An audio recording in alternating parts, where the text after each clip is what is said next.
morning, everybody. Good morning, everybody. Rise and grind on this Wednesday hump day. Yes, Wednesday.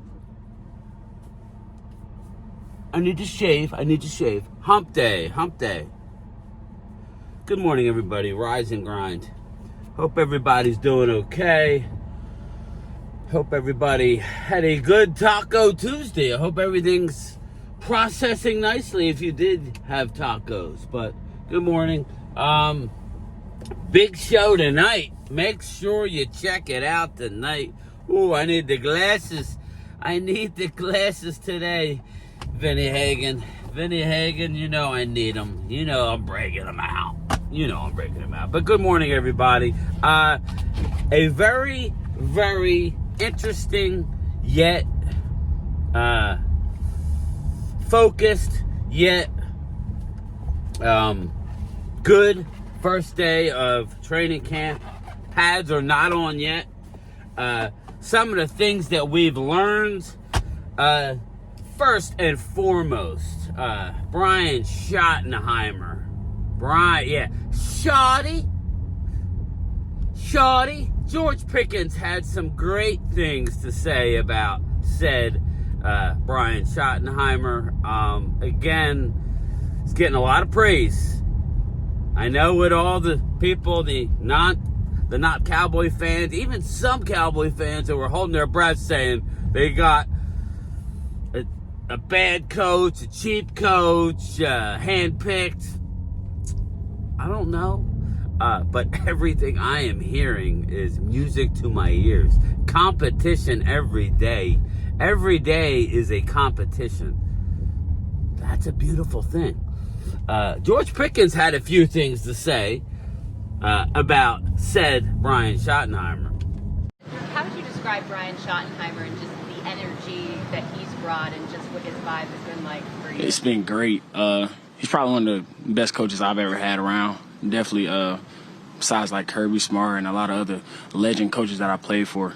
But his energy, like you said, his energy is like one of one. And you can't really, that's got to be in somebody. You can't really make that. Things like, sports-related activities and just different things that he's done with you guys. Has that stood out to you as something that's been a little bit different from your experience? Literally, yeah. He's competitive. Like I said, that has to be like in you because he's a coach. He's not playing. So he's just as competitive as we are. So, yeah, he's a great guy. There you go. George Pickens, again, newly acquired Cowboy, right?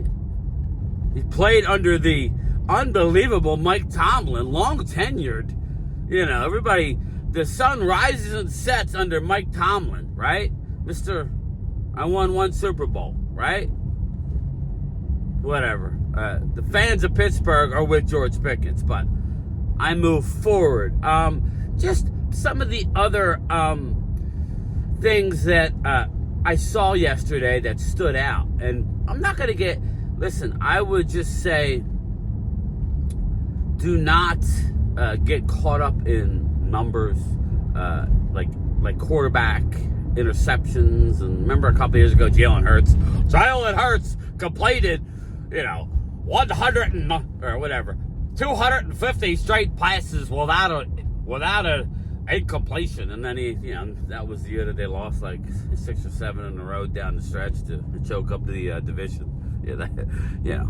That was that year. So again, don't get caught up in here we go, Vinny, in actual numbers. Dak did throw it in. It was a tipped ball interception. He did. Dak, stay tuned. Dak is under center more. What does that mean when a quarterback... Well, first things first, let me get a shot in on the birds. Let's not take the numbers into consideration, but anybody who wants to troll my guy who saw the birds, Jalen with 7 for 22 with 5 INTs. But again, that's what this shit's for. So don't get caught up in it. Don't get caught up in the minutia that is the numbers. But Dak Prescott is under center a lot more. And what does that mean? Well, that means more play action passes. That's what that means. Play action passes on the offense. I didn't see much of Mingo. Day one, you're seeing Tolbert. Obviously, you're seeing CD and Pickens slay. You know, I mean, they're going to be beastly. But more to come on them. But Tolbert's going to have a big year falling into that number 3 spot. You know, my question is, after one day, does Mingo show up this training camp? And will the Cowboys allow for Mingo to does he automatically make the team? I don't know. Put in a comment. I'm not saying he won't make the team. They invested a 4th round pick. It's one practice. I don't know if he even suited up. I didn't see him. So that's not a good sign necessarily. But I expect Mingo to come on, but I just hope that they have full reign over the roster regardless of draft capital. But we'll see on that. But Dak under center more. Now, some would say, oh, well, that means they're taking it easy on his hammy. No, it's actually harder on his hamstring being under center. Why would you say that? Well, that's because you got to drop back. 7-step drops. Running backs looked good, albeit without pads. There was a lot of, I know Mozzie would have had a sack in the backfield, and let's talk about Mozzie. Mozzie Smith, 300-pound Mozzie, right? Remember last year, or like 2 years ago, he lost weight, and we're like, oh, why is he losing weight? He's a one tech. I was all over him. You know, I was all over Dan Quinn. Last year, he was told to gain some weight. Now he's losing weight. Listen, Mozzie is what he is. He's not a 3 tech. He's a 1 tech.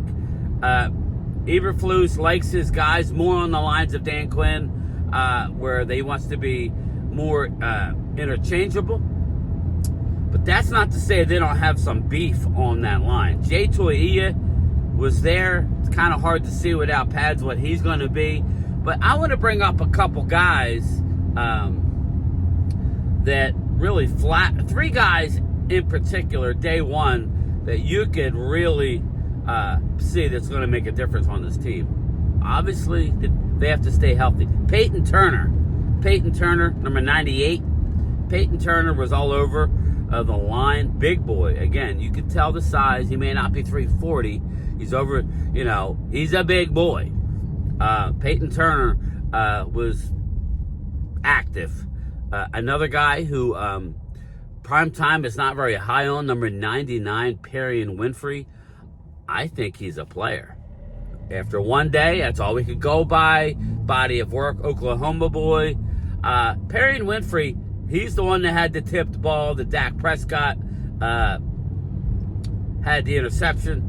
Perrion Winfrey, active. That's the one word I'll say is active. And there's a guy that I had brought up.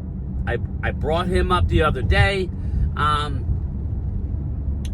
Young Tommy Aking-Bisote. And you say, well, what? Tommy who? Aiken my what? Aking-Bisote. You'll get to know the name. Oh, you'll get to know the name. He's number 92 in your as I don't know if he's going to change his number, but as we sit here today, number 92. Just look for number 92 when you're watching. I brought him up multiple times. Tommy Aking-Bisote, Maryland University. He is going to be a beast. Maybe not in year one, but you could see it as he's lining up. He is huge and athletic. Again, another big boy. I am very excited for what I'm seeing. Am I still concerned about stopping the run with the front 4 every down? Absolutely. Mozzie Smith is on notice, okay? Mozzie Smith had a sack. If you were counting sacks, Mozzie Smith had one. We don't know the offensive, it's kind of hard with no pads. But you could see what you could see.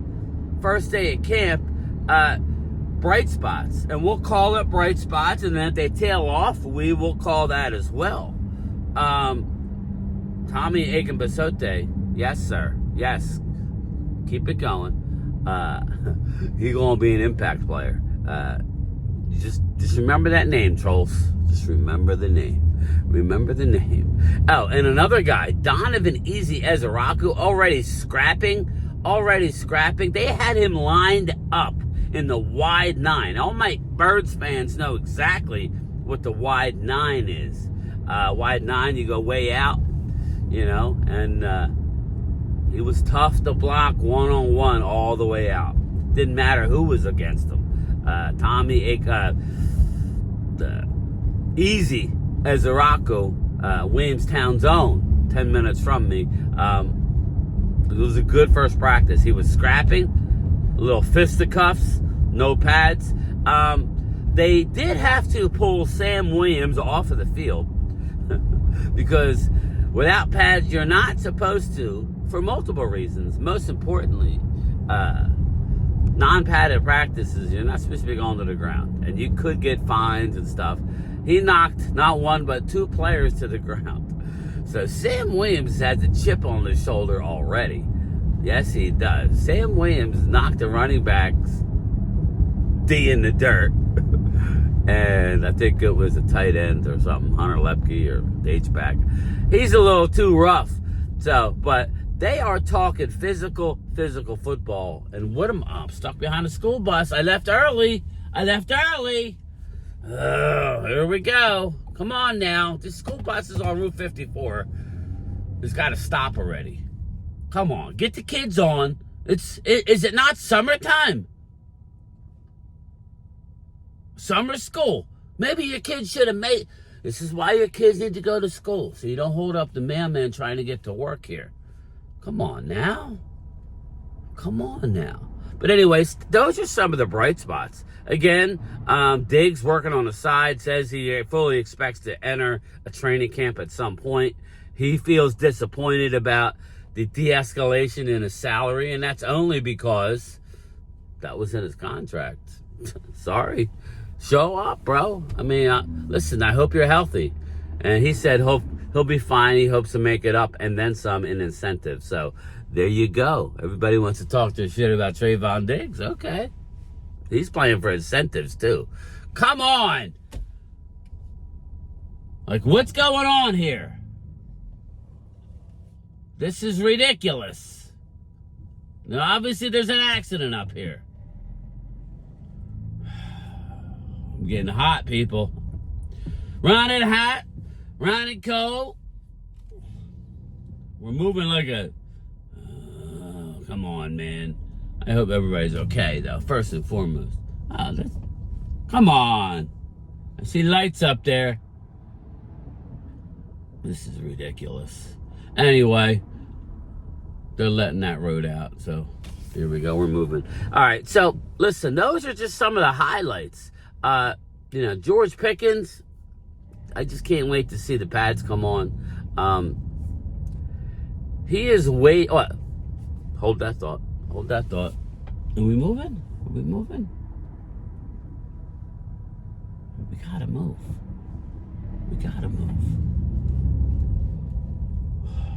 Something's going on up there. They're deviating people. Whatever. I'm losing my train of thought. This is a mess. Anyway, well, let's finish with the running backs. Let me get the running backs. Phil Maffa is a big boy. People like he's running upright, and after we were really looking at it, he had some wiggle. Miles Sanders went up there and was high-fiving him. Phil Maffa is going to be somebody to talk about. Phil Maffa. Right now, they had Javonte Williams 1, Sanders 2, Jaden Blue 2, right? Phil Maffa was getting some run, and Miles Sanders. I think the guy with the least amount of wiggle was Javonte Williams. But I think he's probably going to get the nod in short yardage. But who knows? Phil Maffa may be a beast. Yeah, everybody's pulling out here. This is what happens. I try and leave early, and I get effed. Here we go. This is not good, people.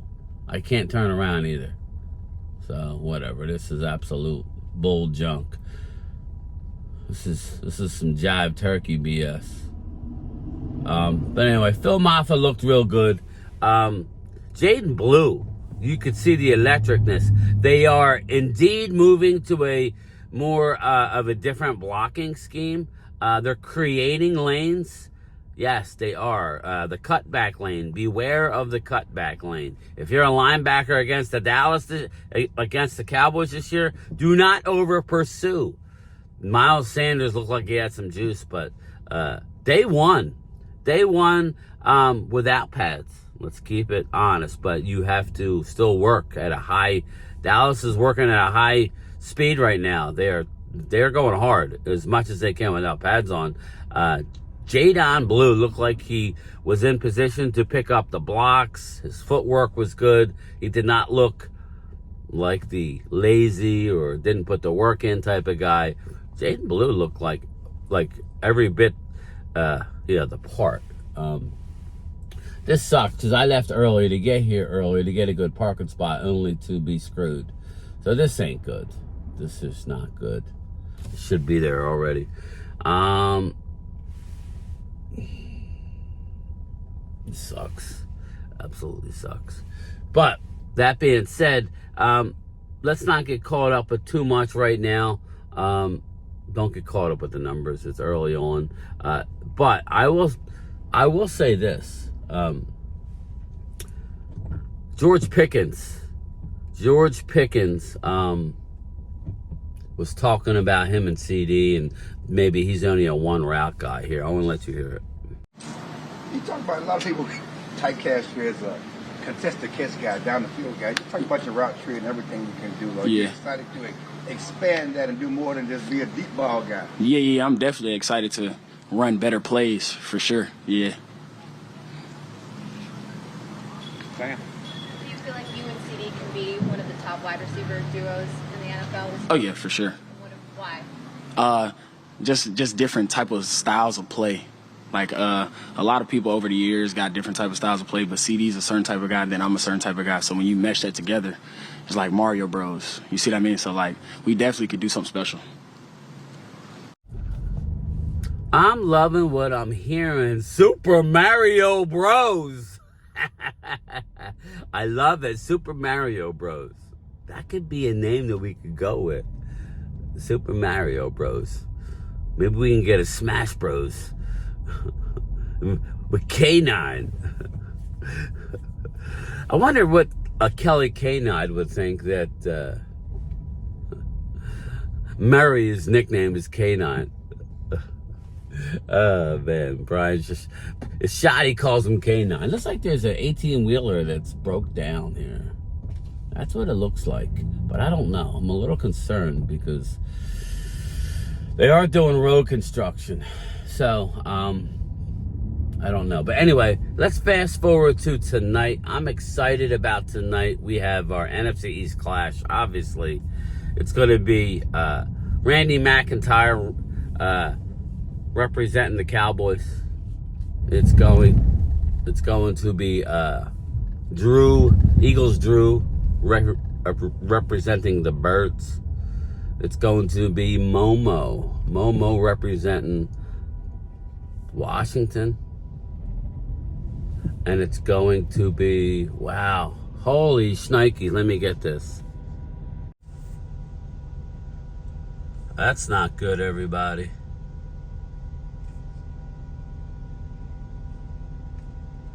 Ooh, is that a school bus? That's not good. Hope everybody's okay. My Lord. Looks like everybody's okay. If everybody wasn't okay,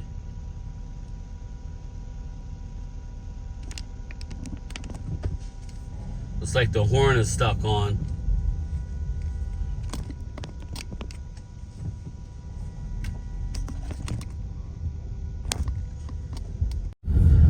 Looks like everybody's okay.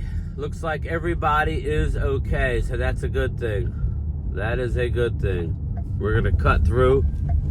We're definitely cutting through. So that was scary. The little school bus was turned over, and it was like a truck hit him. It's like a kid is on a sidewalk. Let's go. Damn, all hell's breaking loose.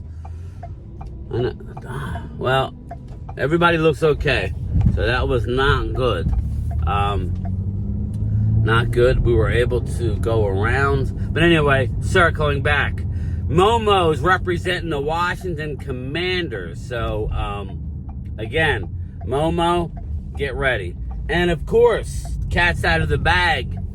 New York Giants' longest reigning content creator. The 60-minute man himself, none other than Cop Pizzles, joining the show. Just to let everybody know what I'm going to do tonight. Me and Prime Time, are going to start the show by ourselves. We are going to then bring in Pizzle by himself. Then we will bring in the Zoom crew. I will lay the law down. He is the guest. Again, he is the Giants guest. I will reach out to him to kind of explain what's going on. I'm sure he's going to light up the Cowboys. I'm sure he's going to light up the Commandos. I'm sure he's going to light up the Eagles. I expect nothing less. I will change the thumbnail when I get home. I'll put his picture up there and we'll promote it. Stay tuned on that. But yeah, looking forward to it. Should be fun. Really should be fun. I'm hoping this video uploads. When I did the video the other day, it didn't upload till late in the afternoon. Some days are better than others when it comes to uploading. I think when I do these clips, that maybe slow up the process, but it is what it is. We'll be all right. I've been doing a lot lately, so I think we're good. We'll do this. I'll do my lunchtime chat, and then we'll do the live stream tonight. So I'm excited. NFC East Clash, 9 Eastern. I know, Vinny, it's 9 o'clock, but I'm getting up normal time now, so 9's good. You'll go to 9. If we can go to 9 to 11 and be out by 11, call it a 2-hour stream, that would be great. We'll see about bringing in the Zoom crew after. Again, he could stay as long as he wants. He could stay as long as he wants, meaning Pizzle, but, you know, you might not get in until an hour and 15 minutes into the show. Stay tuned, everybody. But that's it for me. I'm a few minutes late. I gotta go. Game Time Brian, otherwise known as the Mailman, is out. Grab his dick and twist it! Oh my god, dude, this is an MMA fight, dude. You too much. Twist that dick! Twist his dick! Twist his dick! Oh my god, dude. Oh my god. No dick twist!